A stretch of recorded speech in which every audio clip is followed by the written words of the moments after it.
Salute, folks. It's your boy, the insurance junkie, your fiduciary fella, the all-star advisor Alonzo Hall, your social media insurance broker, back again to whap and tap on your head with yet another ADH wealth solution.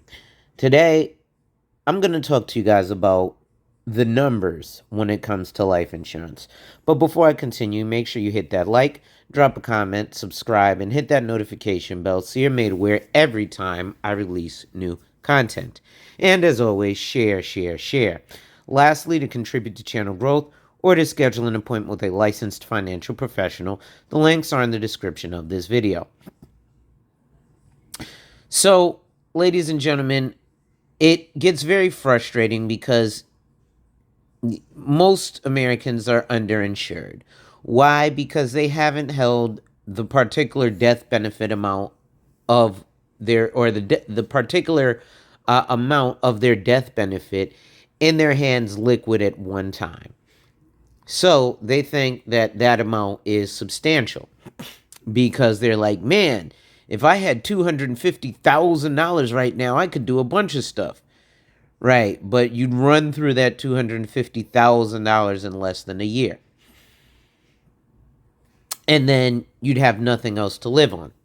So another thing is that we always talk about generational wealth. So let's go to Google and ask how many years in a generation. 15 to 20 years, right? What is the, is the average salary in the U.S.?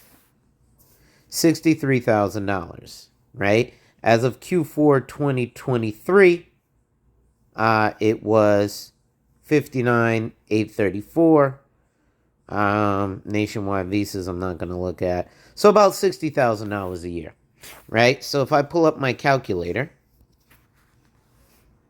not my calendar, my calculator, 60,000 times 20. That means most average Americans need at least $1.2 million of death benefit. Okay? So you might say, well, that's a generational wealth. That's one generation of just making it, because $60,000 a year is not wealthy. But let's figure out how people are coming to those numbers. So we're going to go to lifehappens.org. Right? Open this in the Chrome browser. This is how you need to come up with your number. So you go to their calculators. You go to their human life value calculator, right? So this calculator helps you to assess the loss your family would incur if you die today. It provides only a rough estimate of your human life, which can factor into how much insurance you need. After calculating a typical lifetime income based on your specific circumstances, you'll see a final number that gives you an approximate measure of your net contribution to your family, your human life value. This should not be considered a comprehensive assessment, as it only takes generalities into account. Still, given the limited information you're providing, we believe it is the best estimate available. So as you'll notice, it says that it's not a comprehensive look into it. So that should clearly tell you that when you send this to a financial professional, they're going to do a comprehensive estimate of your situation, right? Or assessment, I should say. So let's say your annual income is $150,000. Let's do regular, right? $60,000. Let's say you're 40 and we know you're going to retire in like 30 years when you're 70. We're going to keep you at a 25% tax rate. Let's say you already have from your job $120,000 death benefit, because it's 2 times your annual salary. Most Americans don't have that much in savings. So let's say you got $5,000 in savings and other assets. Most people mess up here because they put their house. If you have a mortgage, your equity is non-existent, okay? Because you still owe something. So that equity is not real. So let's say your house is paid off completely and it's worth $350,000. This means that this is a house probably that was generationally in your family. Okay? So then you're going to click next. And it'll tell you here that your human life value is $2.4 million minus your current resources is $475,000, and your life insurance need is $1.9 million. Now, if we go to their life insurance needs calculator, right? So they'll give you a couple other things. How much annual income would you like to provide if you are no longer here? So let's say $60,000. Next, right? How many years should your income be provided after you're gone? It says, think about how long you need additional income to support you and your family. If you have children, that might be when your youngest child graduates high school or college or longer. So, like I said, 20 years, right? So, how much debt would you like to pay off immediately? Consider things like outstanding mortgages, private student loans, credit card balances, and car loans. So let's say we have zero for the house.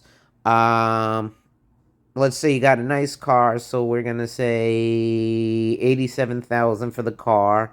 Average credit card debt is about 60,000. So let's just say 175,000. We're not even gonna use student loans or anything. Now it says here, how much would you like to provide for childcare? Okay, so let's say $1,400 a month. How many children require college funding? Let's say the average family has at least 2 kids. Let's say you got one that's 10 and you want to send them to private school. And then we'll add a child and we'll say that one is 2 and you want to send them to private school. And then we'll click next. How much would you like to set aside for an emergency fund? If you don't already have one, it's a good idea to set aside at least 3 to 6 months worth of your expenses in your emergency fund. So if you're making $60,000 a year, your expenses can't be more than $5,000 a month because that would be absolutely everything. So let's just be nice and say your expenses are $4,000 a month. Next. Right. How much personal life insurance do you already have? So we're going to say you have $120,000. Actually, we can't say that because it says not to include your job because that'll be eliminated when you change your job or if you retire or get fired. So this here will tell you that your income replacement is $1,004,119 with $175,000 worth of debt, $1,400 a month of childcare, about $730,000 for your college fund, about $4,000 for your emergency fund, and your burial cost is about $20,000. Now, let's see how they said that. This may include uncovered medical costs, funeral expenses, and final estate settlement costs. No, if your estate is over $1.5 million, your final expenses may be much higher due to federal and state, estate, or inheritance taxes. Okay, so this ain't me that came up with that. So when those people with bullshit companies are like, the average funeral is $8,000, not according to the Association of Funeral Planners. And then they're telling you here that you need almost $2 million worth of life insurance. So when you're coming to a financial professional, no, yes, this, I need you to know that yes, stuff like this is not a comprehensive look. But you can get a comprehensive look, and you will get a comprehensive look with a financial professional. That's it for today, folks. Wipe ass. Work in progress every day and see success. And remember, folks, when people challenge you, they don't challenge you to challenge you, but they challenge you to challenge you. Accept the challenge. Salute.